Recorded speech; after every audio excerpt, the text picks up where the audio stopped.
Halo teman-teman, pada kesempatan kali ini kami akan membahas tentang konsep dan struktur kepemimpinan dalam masyarakat.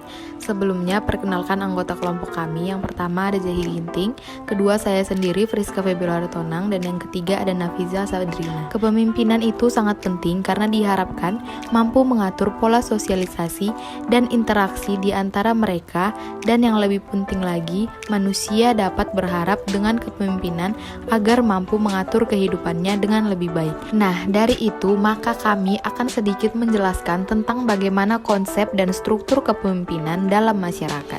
Pemimpin pada hakikatnya seorang yang mempunyai kemampuan untuk mempengaruhi orang lain di dalam kerjanya dengan menggunakan kekuasaan.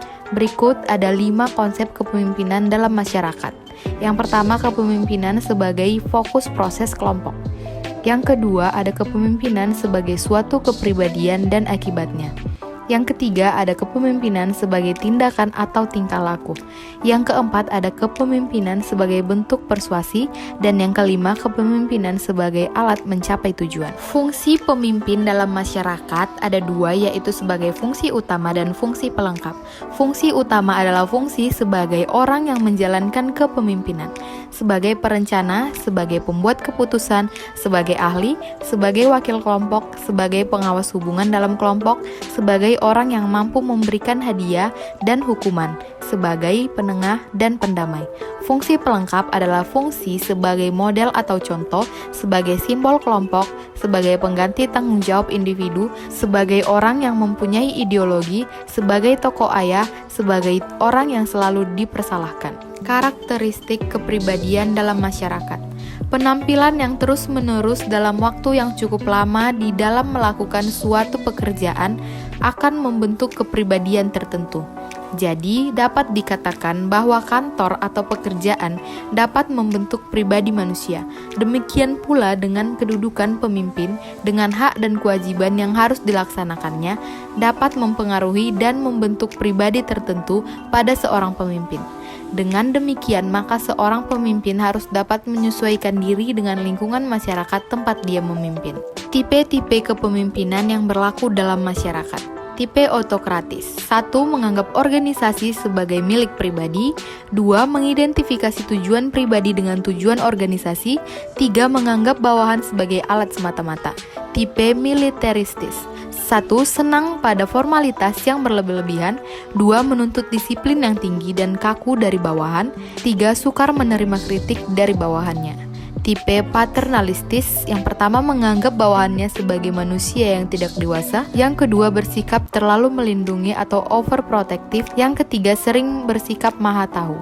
Tipe karismatis. Seorang pemimpin yang karismatis mempunyai daya penarik yang amat besar, dan oleh karena itu pada umumnya memiliki pengikut dalam jumlah besar, meskipun para pengikut tersebut sering tidak dapat menjelaskan mengapa mereka menjadi pengikut pemimpin tersebut. Tipe demokratis.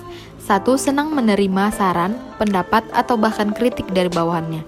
2. Selalu berusaha untuk menjadikan bawahannya lebih sukses daripada dia sendiri. 3. Berusaha mengembangkan kapasitas diri pribadinya sebagai seorang pemimpin. Struktur kepemimpinan masyarakat Indonesia. Dalam struktur kepemimpinan masyarakat Indonesia, kami mengambil contoh struktur kepemimpinan masyarakat suku bangsa Aceh, yang dimana juga sekaligus menjadi studi kasus kami. Dan inilah sedikit penjelasan tentang struktur kepemimpinan masyarakat suku bangsa Aceh. Struktur kepemimpinan masyarakat Aceh. Yang pertama, Gampong. Gampong adalah penjabat utama desa yang bertugas mengelola wilayah tingkat desa.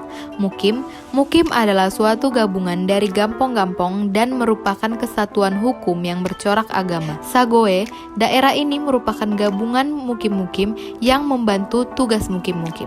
Sultan, yaitu bertugas melindungi desa dari segala macam ancaman, baik dari luar maupun dari dalam desa.